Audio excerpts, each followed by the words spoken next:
Esengo TV, votre chaîne.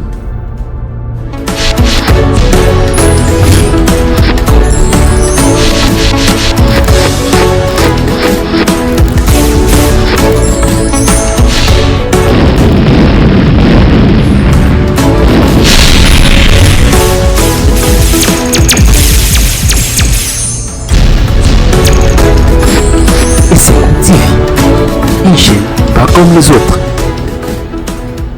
Esengo TV. Esengo TV. Voilà, Esengo TV, notre chaîne culturelle, une chaîne d'information sur vrai, vérifié, vérifiable. Yango yo oyo tolukaki, yango yo eye.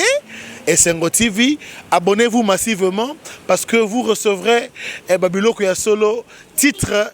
Ya solo nakati pe makambo solo ya te makambo koluka ba buzz pe ezali mais buzz ya nenga makambo solo ya nenga ba professionnel ya nenga ba sala YouTube. Esengo TV demande tout simplement à vous les abonnés, abonnez-vous encore et à vous de partager nos œuvres. Biso ba gingombe tozali na Esengo TV. Alors vous Oui. Je félicite beaucoup la population congolaise parce que comme il faut comprendre moi qui est ma cam. Vous comprendre. Ce qu'on a les lots comportement congolais, ça c'est différent. Vous comprendre. Autrefois, Congolais va dans la rue sans rien connaître dans la tête. Mais cette fois-ci, quand tu vois des gens dans la rue, ils savent pourquoi on va dans la rue.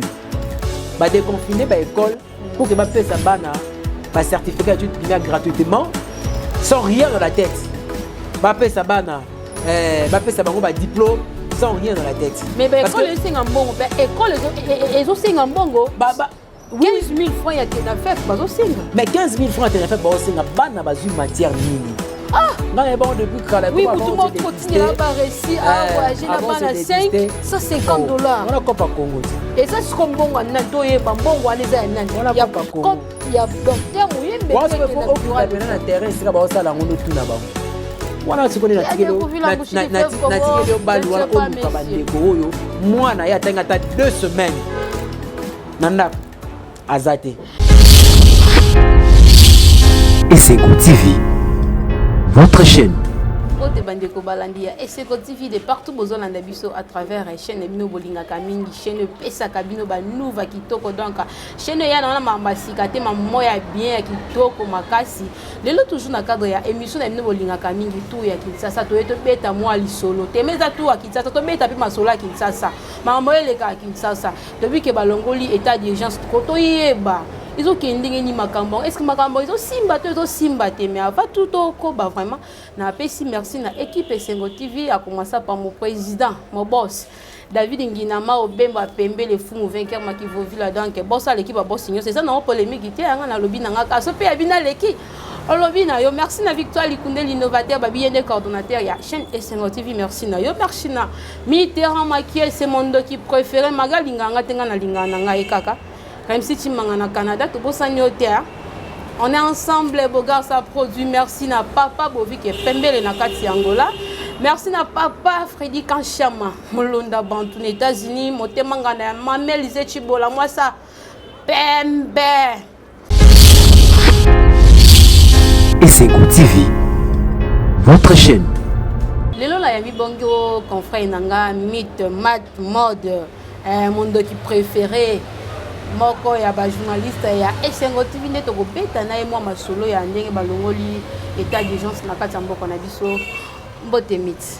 Mbote maman Abe la plumière. Très bien habillé. Ah, merci beaucoup. Ruth Makaya Mitmak mode quoi. Ola ti le quoi prince. Un prince à New York, te souviens encore? Mais tu as des prince quand na colo quand même. Faut tout là t'as fait pour ba sentir pena que oui, ata code ba tinda tête vivre toujours bien car. Ah bon?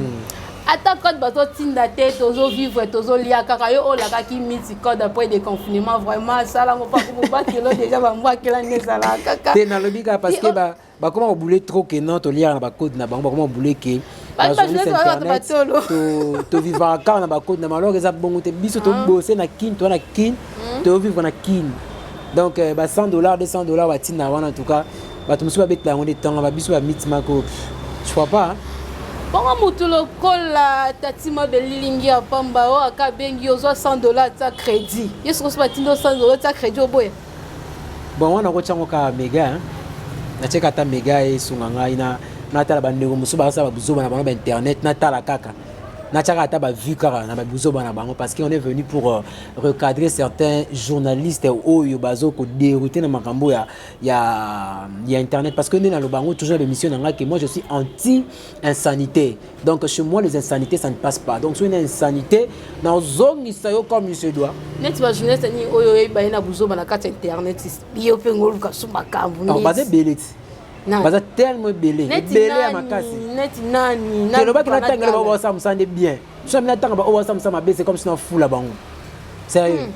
Yo moko za trop si ko sala ya yo bien. Mais hôtel émission na ngai, oyebi. Bato pe la na batala émission na pe ba yebi. Après vendre que ceux qui n'a invité mutu. Non, c'est Mitterrand ma question. En tout cas, non, journaliste anti-insanité internet yewana. Toujours accepté. Oui, na film pour internet lokola de moi qui dans na film na parlement. Na bic rouge. Pourquoi le Congolais ba na film. Pourquoi ça les règles? C'est pas corriger na bic rouge. L'erreur est humaine. Donc je fais de mon mieux d'être toujours droit dans ce que je dis, dans ce que je fais. Non, t'as le pour aux orgueils. Ah non, nos orgueils étaient. En fait, j'ai. Au moins ni mutu soka miyebi nani waza. Hein? Bato mon a orgueillé. Sérieux. J'ai dit merci beaucoup à mon ami Pierrot Ebene l'international.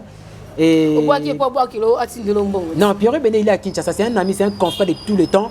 Autre lutter naie aussi mon ami Rebecca Bilène de la Servadi au pays par exemple journaliste anti-insanité donc biso on équipe on a toujours lutter contre babuzo ba ça aussi no ka mikono ba le côté sur wa ba maman so même maman musu ta musu ba yinanga ba yo ko manga so ko ba bido mo ka brebi boyo kiwana aza journaliste a boya ba journaliste musu ba journaliste internet ne ba memi buzo ba na kati ya est-ce que na kosi journaliste wana yo ndozo loba ozoloba ça n'engage que yo et loba tande ko moko ça n'engage que yo.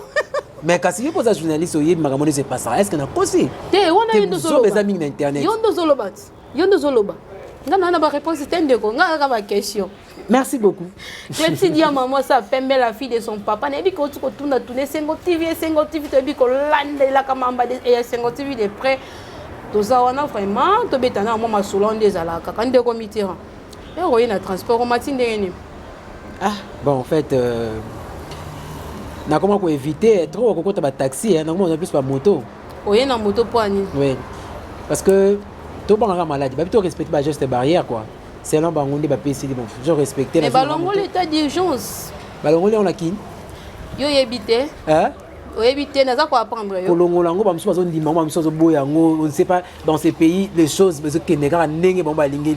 O ya boyi, o ya ndimi donc mais quand même on est là, na moni quand même moi circulation normale, transport normal, nayoka ki gouverneur aloba ki transport bozonga dende bozaki ka lobby nanga changer les sous bozonga ka 4 ya ngone ko bilenga azobanga population toni bilenga kini nde yangwana kini l'équipe partout kini l'équipe bilenga kini yangwana so ça lo moko ba kini ba telemi donc il faut zonga na nzela sérieux wana bilenga kini vraiment Kinshasa nde bongo oui circulation quand même normale. Bien que le président de la République qui levé à état d'urgence, il y a Kinshasa, il y a la République démocratique du Congo en général, bien sûr. Mais, le domaine, je suis aussi maintenant. Bien que nous avons levé officiellement une partie déjà, donc je dirais la première partie, il y a des confinements, mais écrit quand même Moutou. Nous avons tout surtout les Congolais.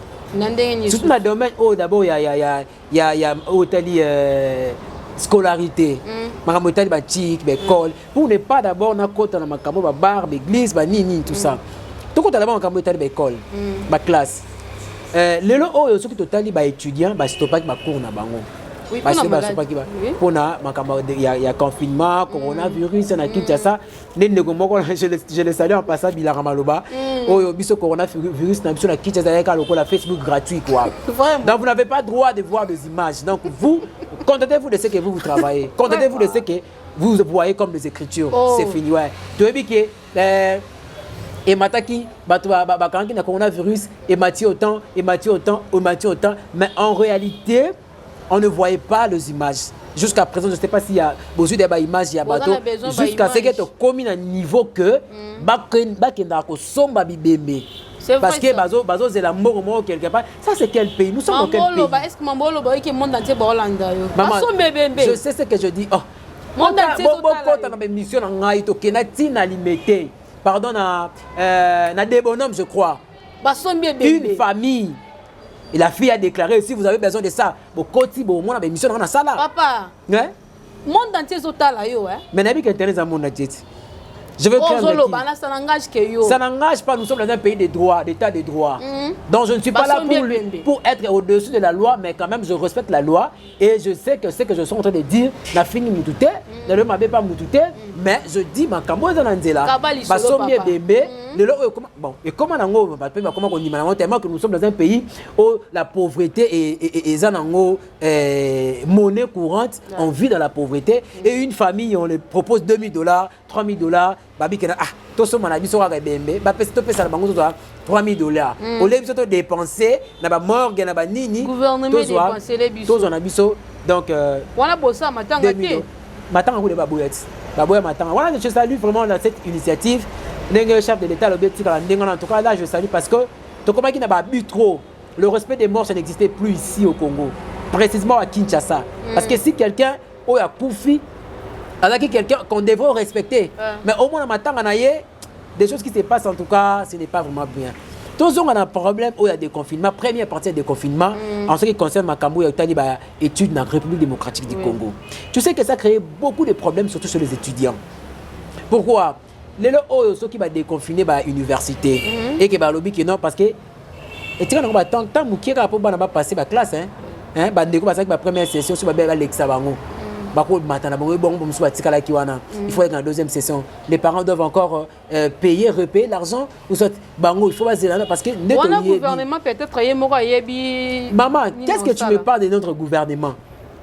Alors ça, Anine, toi tu penses que le gouvernement peut rembourser cet argent et tu crois que cet argent payé dans les universités et qu'il ira directement dans le gouvernement? Ah là, ça reste à vérifier. Ça reste à vérifier. Vous les avez côté des populations à troubler. Makasi.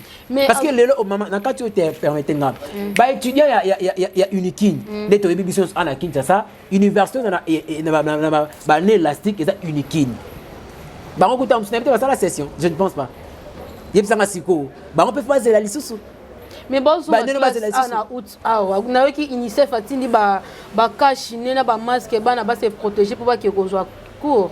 Pourquoi pas tinda avant mais bah nous là na maladie qui est-ce que tu penses que la manière dont nos étudiants étudient ici au Congo, on peut respecter les gestes barrières comme ici, comme il se doit? Pourquoi pas? Maman, quand on a un auditoire, il y a du monde. Jusqu'à ce que écoute comment on tient même tante libana pour que bana bazwa cours. Parce que auditoire est amoukié. On va respecter les gestes barrières comment? Nous ne construisons pas selon les normes. Comment on va respecter le geste barrière? Une salle peut-être qu'on recevoir 500 étudiants, autre comme 2500. Dis-moi, si tu me donnes le masque, tu me donnes quoi? Des cache-nez. Est-ce que cela va permettre que tu respectes Kanini? 1 mètre, je ne pense pas. Si nous respectons 1 mètre, là il faut tout ça la même 3 gants. Il y a des étudiants, là il faut faire 2 ans en promotion, mon gars. Si on a tout noppé, toi qui quand ma camba classe, on va le bana primaire, bazonga classe, botan à 30 jours, to éviter bana ngo matière au bazwa qui. Et ça déjà quand on a tout d'abord pendant un moment où tozaki il y a 4 mois il y a confinement, oyo to baosa ndeni baosa ba révision to baosa ba ndengeni. J'aime bien mon pays, mais des fois et ça la passe c'est ça ma casse. Pour nani?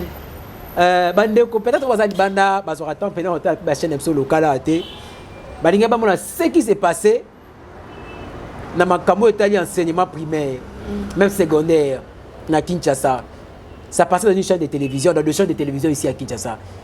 Mais vous allez voir que nous sommes toujours dans le ciment. Certaines choses qu'on ne peut pas montrer à la télé, bah, ça. Nous, par rapport à l'école primaire. Oui. C'est un programme qu'on a chaîne. Programme on a chaîne télévisée. Oui, n'importe quoi.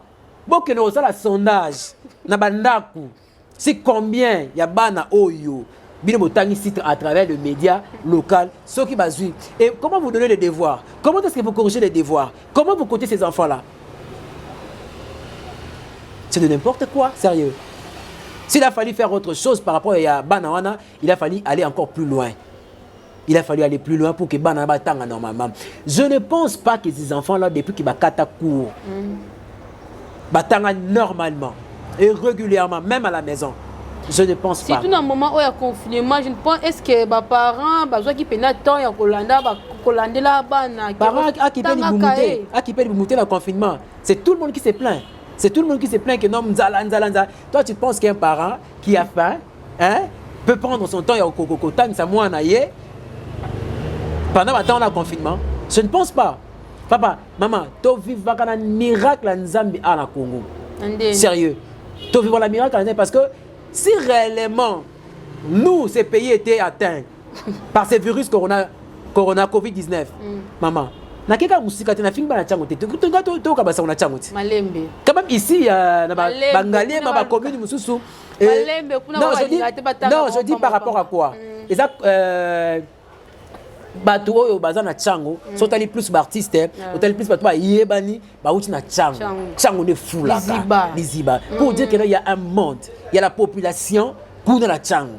Donc tous on a devoir respecter bango. Dans le Bible bongo pourquoi? Parce que kuna de circulation eza makasi. Kuna 0 cas. Imaginez. Mais si biso na yoki ke bana chango bango balobi ke mukoba ko yoka ke muta corona mo kwa na hôpital mo za chango bango nyoso ba ke na hôpital na ba zo ba bise bana ba sale test bango moko. Bon on est selon bango. On est selon maïl na bon parce que ba lembi makambo zo se passe na mboko na biso Congo. Sérieux.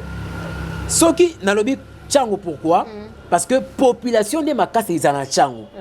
Soki na chango wana bakangi ata bakal o ndenge bango bazolobela te. Ata mo samo boye. Exacté. Yebisanga. Et bongo biso bakote bangali makuna. Mais bino batanga ki bino batanga ngalema. Kasi to yoka ba bato bakima ki gombe, ba yeko se réfugier na ngalema vu que ba cité ba otonga esika. Ba ko se réfugier à moment bakani ba corona. Bino tinde na vana ono obanga. Obanga ni. No banga. Muta corona da kwa ngate. Na présenté aucun signe. Aucun signe à corona ni azabu. Depuis que j'avais comme depuis corona bani moi j'ai fait des émissions na kenaka des fois je respectais les gestes barrières. Mais des fois peine à respecter qui voilà je suis sûr. Parce que ngana peut te respecter na nous parce que depuis tu as ça va monter to seka to respecter en côté. Vous comprenez? Donc pour dire que pendant le moment de confinement, parents à cause a dû tenter, il y a autant que ça moi na. Pourquoi? A fouta minamte un paiement total. Donc il est obligé d'aller travailler pour que azon des fiscales. Je te dis, Misala monsieur bimi na confinement, tu ne peux pas imaginer hein. Tu ne peux pas imaginer. Net misanye. Ah. Merci beaucoup à mon ami Thierry Zico. Mon ami Thierry Zico. Thierry Zico n'aime pas abisi misalango. Non, je dis par rapport à quoi? Par rapport il y a au cause là dans le domaine moi précis na vie. Mais pendant le confinement comme nous peut maçon hein.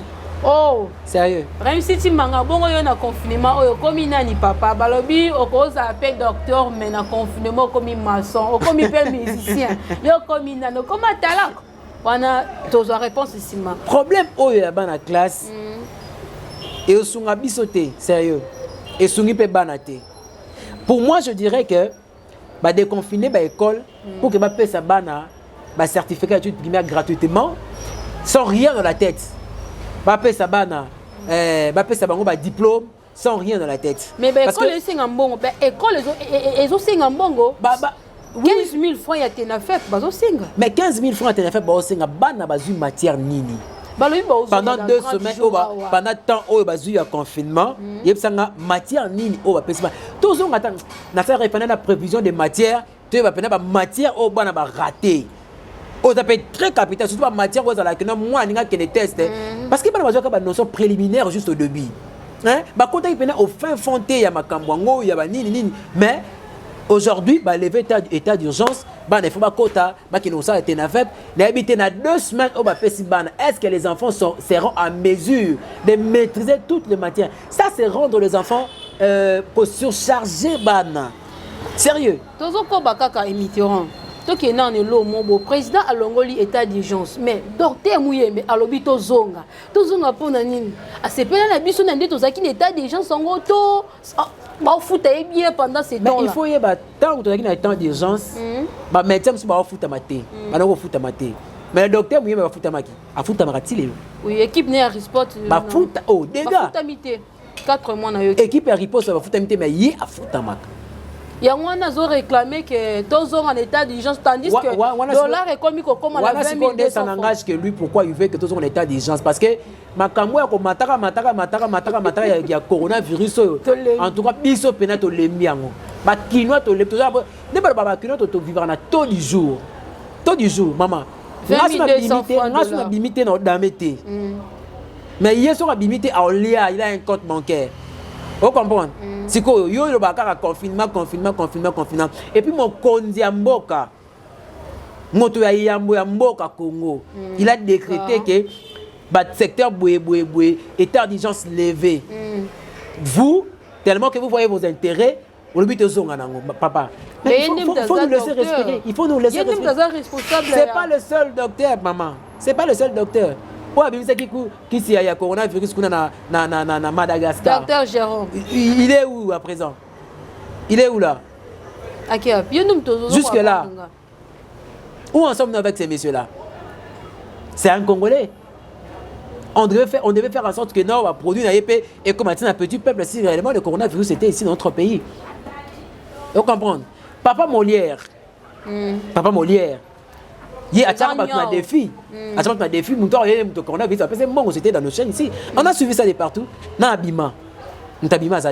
Mais le quoi quand on respecte, nous sommes malades, on se confine qui n'a pas d'akou, on lima qui n'est pas mon condiambo, que notre van a bandakou, on respecte les gestes barrières, respect mon condiambo, on lima qui. Mais tant qu'on a levé état d'urgence, en tout cas, hein? Babi, docteur Muyembe, tu connais mon ça là. Babi, tu es malade de Mathilde sous quand on a levé état d'urgence. Toi, on m'a rappelé mon matarati. Répétez. N'engé to ezo mata, n'engé pe mo ezo mata. N'engé finance mais oya. Ah bon? Il y a certaines choses qu'on peut pas dire, mais quand même on doit se le dire parce que nous sommes très en colère. Bokangi biso ba 2 mois, 4 mois na ba ndaku to bimate et maintenant ba lever état d'urgence pour niveau de conception. Ah en tout cas, tous sont d'accord sur yango. Mitterrand makies. Oui. Bazong ici babar qui nous ala li banda des jours. Impression na yo état que jeune. Bazong ici babar qui nous ala li banda. Pona ni ka ko la li banda. Pe batu bakufi. Oui, ton message na bilenge kine. Neto baka kine l'équipe partout, Attends mon abangona na poto boye mama kine l'équipe. Ça la ka ton baka kine ba vivre dégâts, ambiance à dégâts, nion soit dégâts parce que kine est l'équipe partout. On a la liberté de faire certaines choses dans le droit dans le droit chemin. Vous comprenez ça dit on a la liberté de festoyer. On a la liberté de s'exprimer ce qu'on ressent. Il y a bisengo. Qui nous a fêté parce que ton message na vie wana. C'est la vie quotidienne des Kinois. Je peux être là à la maison ou soit au travail, trop stressé. Mais après un soir, je dirais non, on a qui ne va quelque part dans le mon konangai, na se regaler, hein, na mon attendre ba résoudre les cas, musique tout ça. To manquer pendant ba mois au nyonso. Mais qui nous avait le droit aussi de fêter et en festoyer parce que ton médecin n'a pas confinement. Pour se confiner parce que tu as ta provision à la maison. Tu peux signer dans une maison, il y a une cité Awa. La maison est belle, provision zaté. Ce qui provision ma lampe, nanda ko zaka masauna fufu. Oui, on est kozanga te na loso. Na mafuta mbila mbongo ko zaté bo suloso.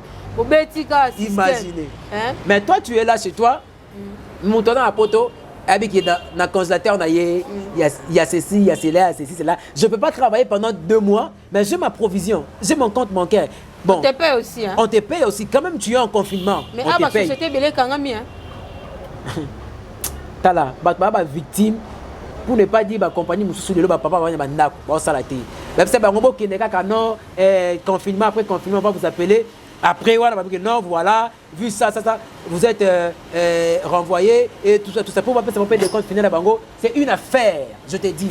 Mais boya quand on s'assoit confinement à Kinshasa en tout cas on tobima match FC c'est la mouké il y a UDP c'est la mouké il y a la mouké c'est la mouké nous le peuple congolais on va encore nous descendre dans la rue babi congolais boit tu peux boire borké toi bah tu t'es oui je félicite beaucoup la population congolaise parce que et comme il faut comprendre moi mouké ma cam on comprendre ce qu'on t'a dit les lots comportement à congolais na ndenge za kala ça se diffère on comprendre autrefois congolais va dans la rue sans rien connaître dans la tête mais cette fois-ci quand tu vois des gens dans la rue ils savent pourquoi va dans la rue coup de chapeau à tous les congolais parce que na moni pena que ba congolais ba komi pena éveillé baba qui na marche ouais salama qui a la mukana IDPS banda kozela vraiment bayoka ke batu ebele o bakenda ki marche na babeli corona parce que banda ko respecter ba mesures que mais toyo qui peut attendre tout le monde bon jusque là makambo coronavirus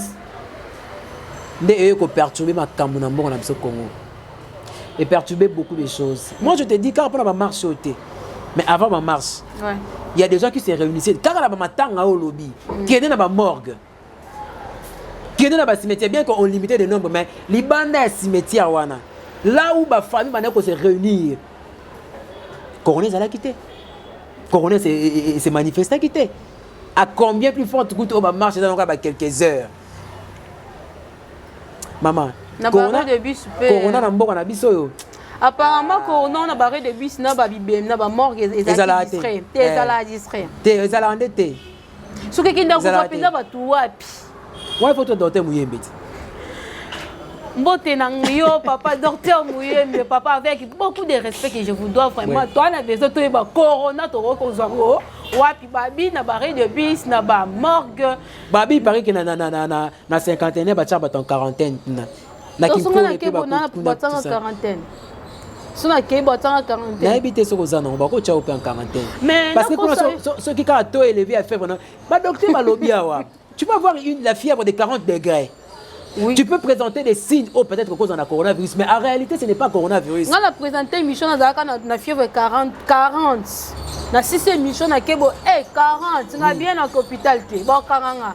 Quand on a vu ça, on a vu tout le monde qui est Siko, au coup na pauvreté. Ah, on a toujours dit malaria. Non, pas la même chose à dire que peuple congolais, tout na déconfinement.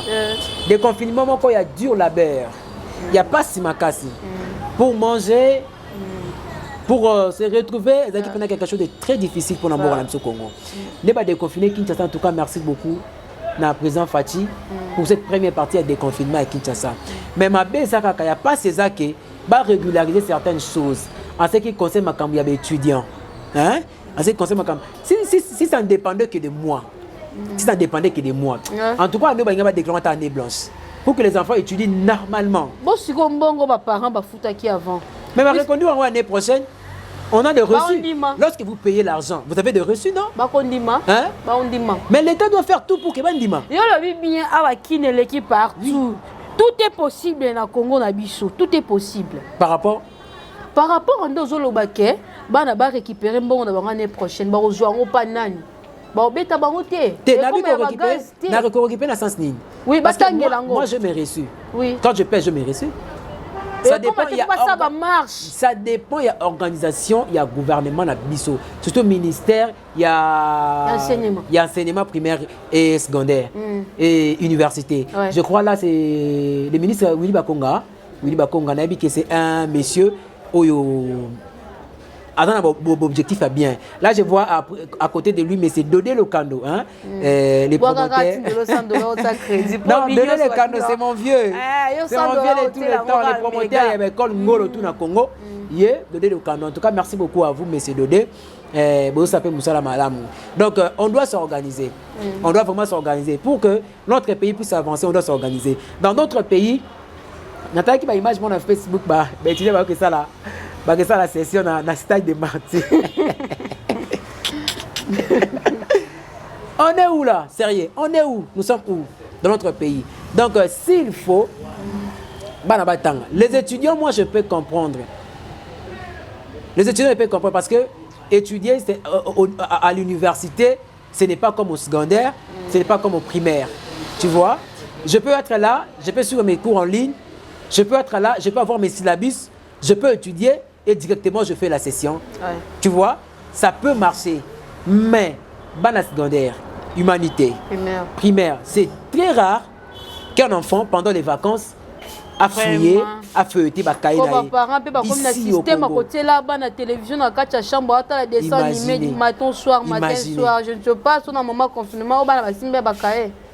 Voilà ce qu'on est natigé au balwa au bandeko yo moi na ya tangata 2 semaines nandako azate mais tu te le wana na makamba ba classe to le wana na ba classe to kebe ba église pour pasteur wa so deuxième pasteur na église na bino na fundi yo na koma akoma tonton selfie kuna bukati na kolo ba prophète nyos ba ya ba tele ma souté oh je te jure tu ka bo mana so mama solo je solo oh tourna bisoté tourna yo na teriziko de geographie professionnel pesa tarema ko pesa ba rema bon quand c'est fait bientôt la déconfinement l'église de confinement ya l'église tozo ya to ya na swag tonton selfie guna bukati na kolo garçon aleki tena subiana tonton selfie à les 15 ans bazo longola état d'urgence mais na yo ki Sylvano Kasongo papa mais respect à lobby que l'église eko sambela kaka l'église oyo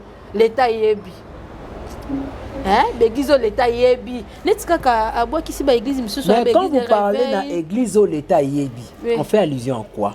Parce qu'aujourd'hui, l'église de réveil, ils ont des documents légalisés par l'État congolais. Par exemple, NRC, Association d'église de réveil au Congo. Hein? Ils ont des documents légalisés. Oh, chaque pasteur d'église de réveil, il doit se filier pour que Azwa notification pour que va déranger dans l'État. Mais quand me respecte beaucoup na général Sylvano Kasongo pour la décision à jouer. Mais moi je trouve que c'est à revoir. C'est à revoir. Comment? Parce que bah église aux mona maman. Et l'équipe est belle église en na to boya ngotin. Tant ba kenana mbongo ko pesa mbongo ba boya raté. Non, en fait, non, c'est-à-dire quoi? Moi, je plaidé contre Bandeko étudiant, Bandeko Belé. Je ne suis plus étudiant, je suis étudiant, je le suis plus. Maintenant, je travaille. Non, nous sommes là pour la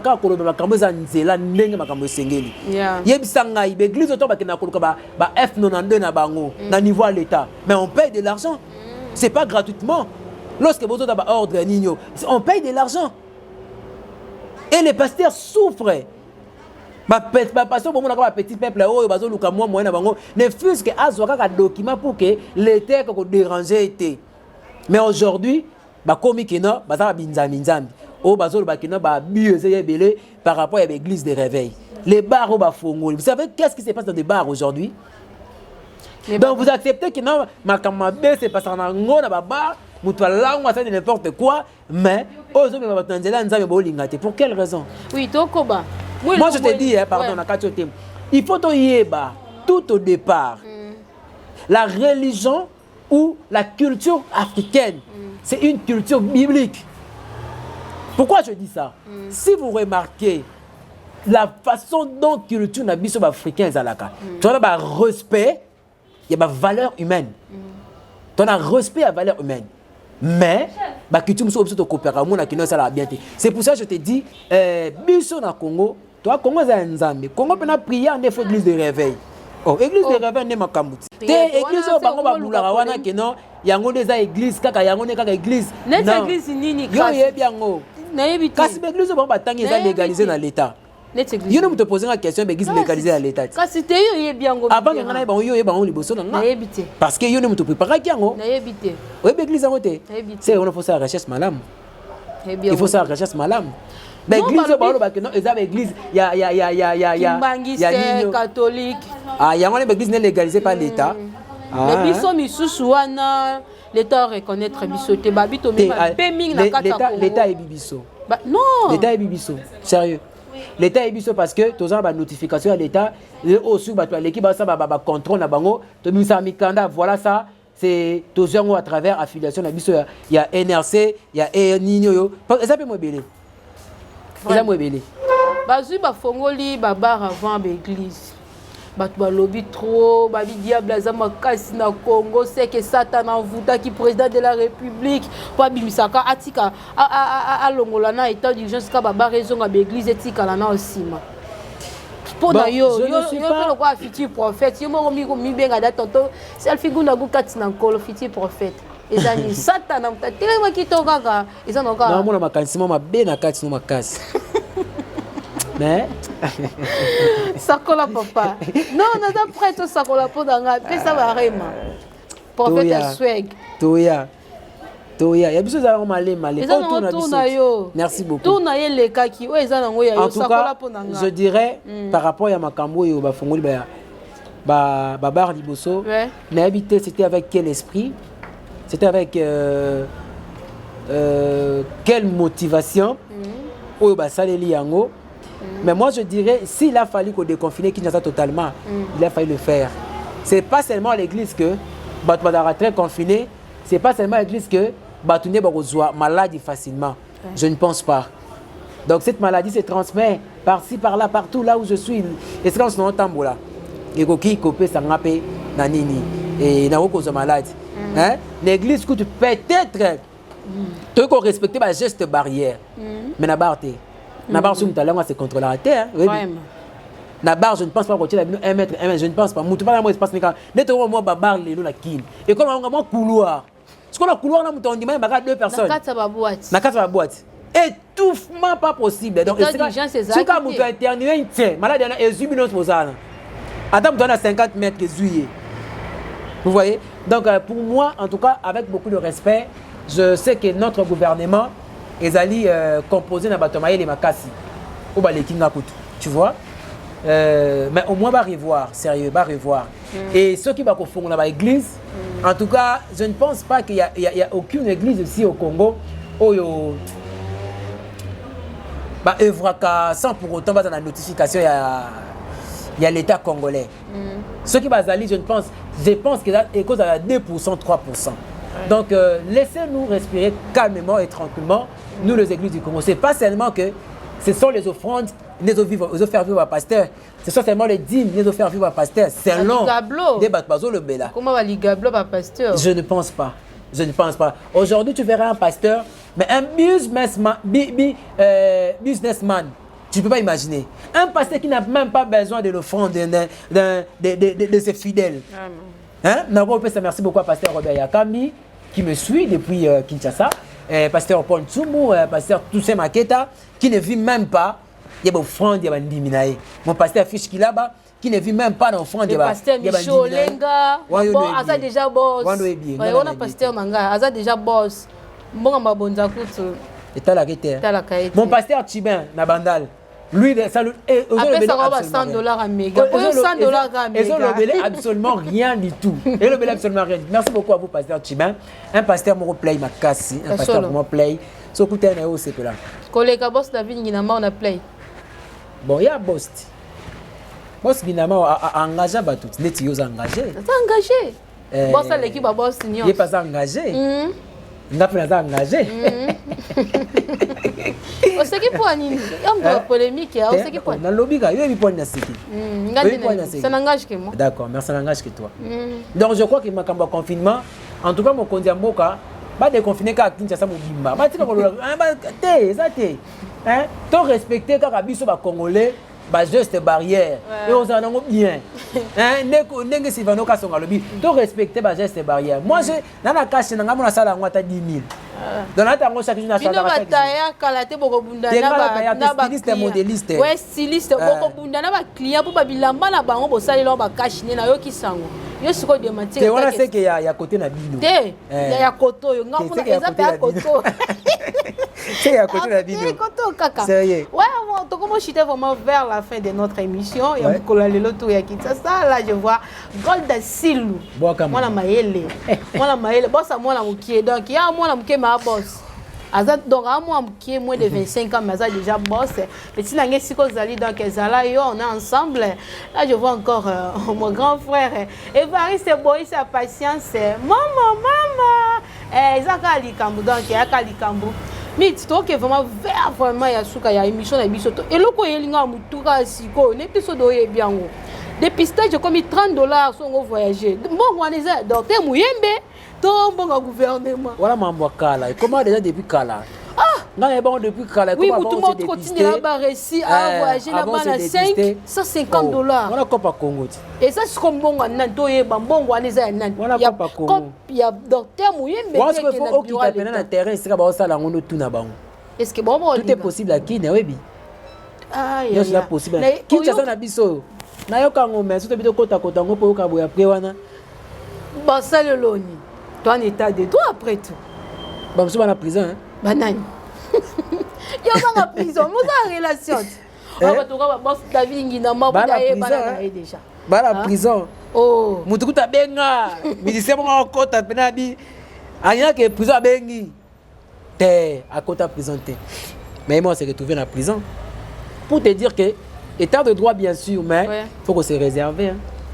mais oh ils ont likambo ya ninte au fini mutu te ils que ils mamba mboka biso tozo ba citoyen tout le monde a clarté hein tout le monde peut m'tatinga récit quoi fouti $30 dépistage na 1 heure wana kutu zelo konga na yebango depuis que le combat qui avant se dépister faut fouta mbongo mais ça est gratuite pour malade ba traitant au félix surtout comment fouter l'homme pourquoi bon tu peux ba ba fouter qu'est-ce qu'on pas nani nzambe na ngai bakabola ngo biso doana ba mpiaka papa Muyembe pardon oui bi soki ba $30 oya pana papa zala bien ko ça gentil zala yo toi bana yo okabolo parti mutumiso na Orange Money congolais aza ennemi ya congolais vraiment congolais aza ennemi ya congolais parce que Lubumbashi a dépistage $30 imaginez parce que vous pensez que soit quelqu'un que ça va faire l'équipe peut-être ça na Kinshasa on a publié sur Facebook donc ce sont des comportements que nous déplorons.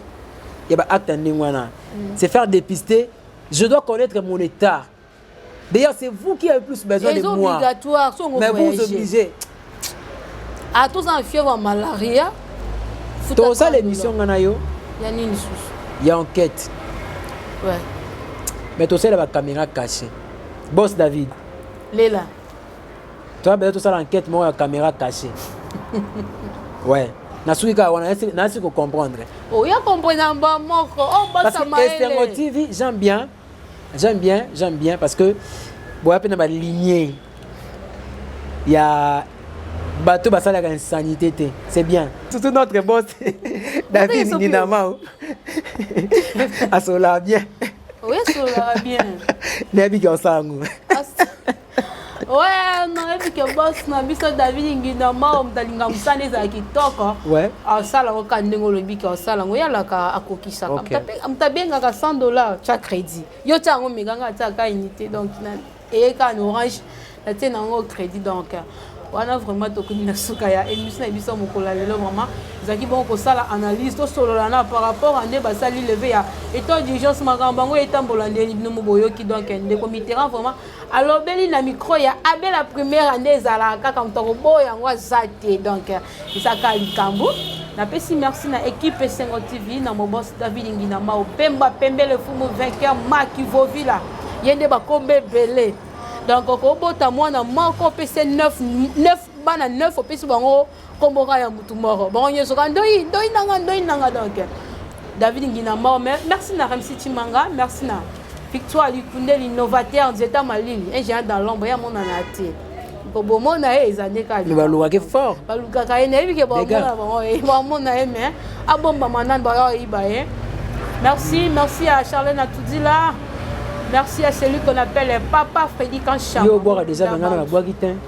Mulunda bantu. Ngana na boagitin. Na kati États-Unis père nanga zala yo motema ngana ya mamel zechibola. Moi ça pembe. Ye wangu ina ndang bazwa. Ba pata kata. Bakima donc merci na tatima belingi ya pamba motema ya mama. Vera Mwabilu Maba. Ebino yangwana Brigitte Bigel mo général base Esengo TV Angola. Bon dia. Bonne noite, bonne tarde.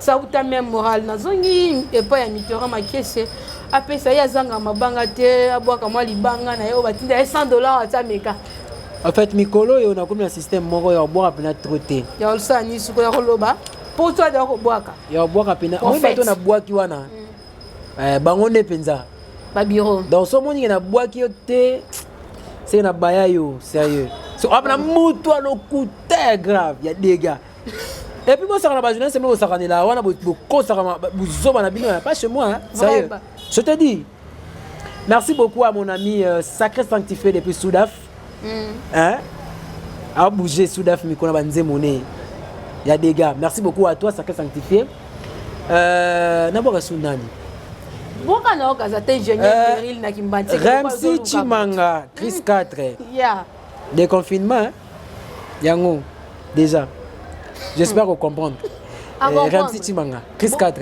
na Canada sans produit ouais donc va comprendre que déjà que qui s'est déconfiné dans les 15 ans aux agences au nini tout et comme opérationnel danger merci beaucoup à Bandeko Nyonso ba CPN na émission merci beaucoup na famille nanga mobimba au Bolandanga en ce moment merci beaucoup na ba journaliste Nyonso ba sala msala bango bien na baki bandimi nanga Nyonso nazomona Diogras na biso Thierry Ziko qui est derrière cette caméra bandimi na yo église Nzambe mondimi à ma maman Beni Kanda hein o azasuna en tout cas lambelanga toujours pour na liatika ngati kende merci beaucoup na bana Nyonso sur arbre de vie en commençant par mon pasteur Fishkilaba trésor trésor comme na kimi bandeko Nyonso donc ba la nanga na pesi bino ba motre trop donc bato poto na boki na to yebinga na ba na ngayo sérieux pe na ba na ngayo sérieux na nenga ba faute na baya yo pena po te le côté leki yesolo le côté leki surtout yo non tu no lien moi na ke na biki na bina yo non tu no pena vraiment donc bata poto mita lo ba baya bino donc bo solo la ka bien na mita bata poto ala lo côté te neti ya nanga Clément. Ah, je dis merci beaucoup à mon ami Gilles Rossignol depuis Chypre. Merci beaucoup à toi. Je crois que bientôt là, émission mon Instagram et ça, elle est ma casse. Clément Milandu na kata Paris. Yacoub Milandu, on va pas ça on va bien. Pas comme na souka ya émission na biso Madame Alda. Hein? Maman na meet. Ndoi na yo wazana ndoi mo na njili kuna donc. Kitoko makasa leki okutu. Tega na mom kewa ko leki okutu donc la neto isra beauté sila ngala ko la beauté kaka. Ya Merile na kimbatse ke donc maman ya meet. Zala yo donc to comme na souka ya émission émission mokolo lelo. Ngana bino rendez-vous na numéro mosusu ya émission. Merci. Esengo TV. Esengo TV.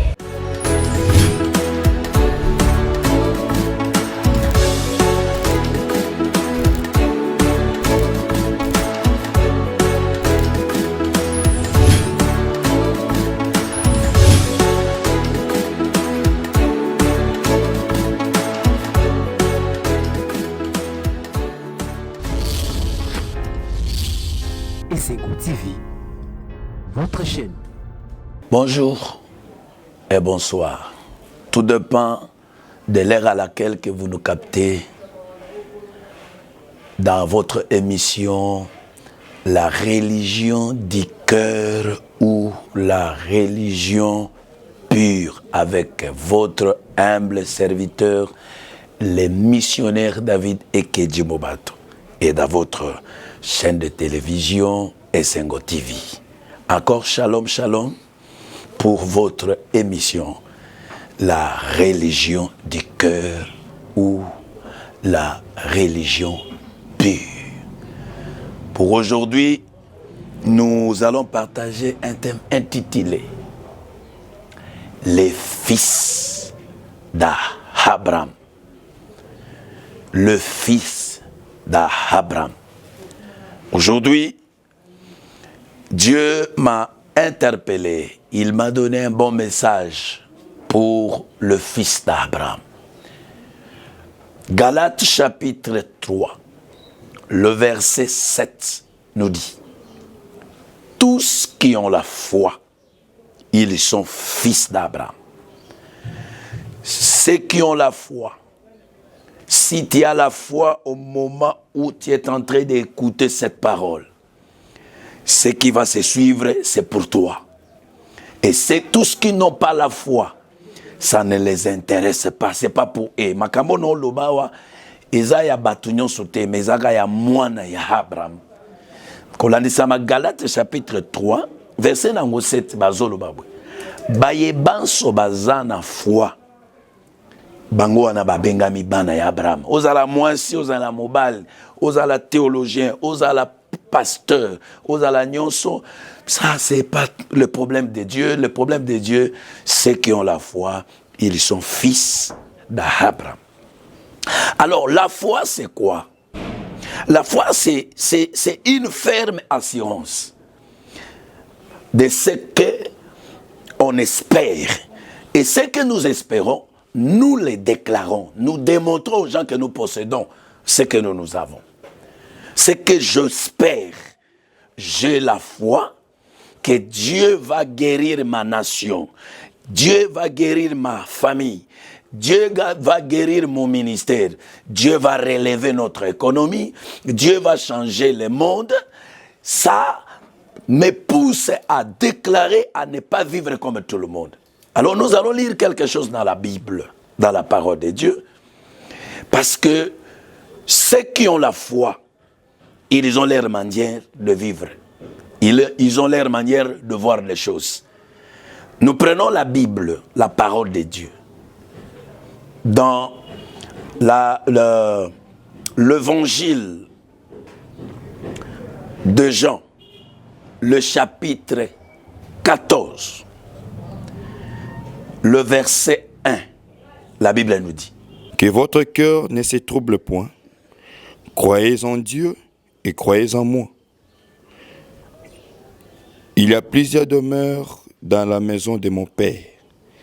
Si cela n'était pas, je vous l'aurais dit, je vais vous préparer une place. Et lorsque je m'en serai allé et que je vous aurai préparé une place, je reviendrai et je vous prendrai avec moi, afin que là où je suis, vous y soyez aussi. Esengo TV, votre chaîne. Or, la foi, c'est une ferme assurance des choses que je possède, c'est que je suis en train d'espérer. Si tu manques la foi, tu ne vas pas réjouir le cœur de Dieu. Croyez que tout va changer. Alors, qu'est-ce que Dieu a dit à Abraham? D'abord, Dieu lui dit: quitte ton pays, ta patrie, la maison de ton père, je te bénirai. Je rendrai ton nom grand et toutes les nations de la terre seront bénies. Cette parole, c'est dans Genèse chapitre 12. Dieu n'a pas menti à Abraham. Abraham avait accepté que celui qui m'a fait la promesse est fidèle et il est capable.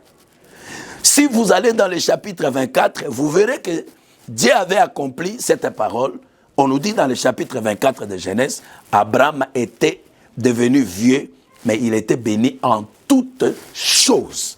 Donc Dieu me dit à dire à ses fils et à ses filles, partout où vous nous captez, au moment où vous nous captez, que tout ce que tu fais par la foi, à l'obéissance et à la parole du Seigneur, et qu'aucun fait, Dieu va te payer. Dieu va te récompenser. Comme il avait récompensé à notre père Abraham. Dieu lui a donné un grand nom. Il va te donner un grand nom. Dieu lui avait béni. Il va te bénir. Dieu lui avait relevé. Il va te relever. Alors, pour entrer dans cette foi, il faut croire au Seigneur Jésus. Si tu crois au Seigneur Jésus, au moment où on nous parle, directement la bénédiction que Dieu avait dit à Abraham, il va te l'accorder. Tu auras un grand nom. Même si aujourd'hui on est en train de se moquer de toi. Même si aujourd'hui tu ne sais pas où commencer. Mais aie la foi. La foi te rendra agréable à Dieu. La foi fera que tu sois récompensé d'après Hébreux chapitre 11, le verset 6. Or, sans la foi, il est impossible de lui être agréable. Il faut que celui qui s'approche de Dieu croit que Dieu existe et il est le rémunérateur de ceux qui le cherchent. Tout ce que nous vivons, le monde est malade, l'économie est malade, la politique est malade, rien ne marche. Mais ceux qui ont la foi, ils vont trouver une porte. Voilà pourquoi le Seigneur Jésus, avant de mourir, il avait dit à ses disciples, il m'envoie vous dire que votre cœur ne se trouble pas. Pourquoi tu es troublé? Arrête de se troubler. Crois au Seigneur Jésus. Crois aux capacités de notre Dieu. Peut-être tu oublies On dit mais la nani, on dit mais la pasteur, on dit mais la église, on dit mais la motote, on dit mais la moto oyo, a tambola na mabele oyo, a longa, a kota na mabele, a longa, a bima na mabele, a longa, a matali kolo, a longa. Et il a dit, il est parti préparer des places pour toi. Et il viendra te prendre. Croyez à cela. La trompette peut sonner même maintenant et aujourd'hui. Osana passeporte, osana visate, osana bamoyete. Mais la foi t'aidera d'écouter la voix du Seigneur et de quitter la terre et d'aller là où les autres n'iront pas. Les fils d'Abraham, vous êtes dans l'attente de la voix du son de la trompette. Mais avant de quitter sur la terre, Dieu te donnera un grand nom. Dieu te bénira et il va relever ton économie. Croyez et Dieu te bénira. De la tête jusqu'aux pieds. S'il y a quelque chose qui ne marche pas, croyez à la prière que je vais faire maintenant sur toi et tu seras guéri. Père Céleste, la Bible me dit tous sont péchés, ils sont privés de la gloire de Dieu. Mais ils sont gratuitement justifiés au moyen de la grâce. Toute personne qui croit que tu es mort et tu es ressuscité, qu'il soit pardonné et que la gloire vienne dans sa vie, au nom puissant de Jésus. Il est encore dit dans ta parole, si quelqu'un est en Christ, il est devenu une nouvelle créature. Les choses anciennes sont passées. Laisse que maintenant, où cette personne reçoit la parole, je demande encore qu'il prenne à Dieu que tu sois relevé et que tu sois guéri. Au nom puissant de Jésus. Amen. Essengo TV, votre chaîne. Le fils d'Abraham, tous qui ont la foi, ils sont fils d'Abraham. Et le Seigneur Jésus est venu sur la terre pour nous introduire dans cette bénédiction. En mourant à la croix, il a ôté la malédiction et il nous a introduits dans la bénédiction. Je dis à un fils, à une fille qui croit réellement, pas à un pasteur, pas à une église, pas à une organisation, pas à une religion, mais il croit à la mort et à la résurrection de Jésus, comprend que la malédiction n'a pas la place sur vous, mais c'est la bénédiction qui a la place sur vous. Dieu a béni Abraham. Alors, comme tu es le fils héritier, héritier de Dieu et co-héritier de Christ, par ta foi, bon inona mabele ekolekate lokola mutumoko atikalaka coexister, tu vas laisser des traces sur la terre, parce que c'est ce que le Seigneur a promis à Abraham et il a promis à sa descendance. Comme tu as la foi, croyez-moi, il n'y a aucune condamnation qui va marcher dans ta vie.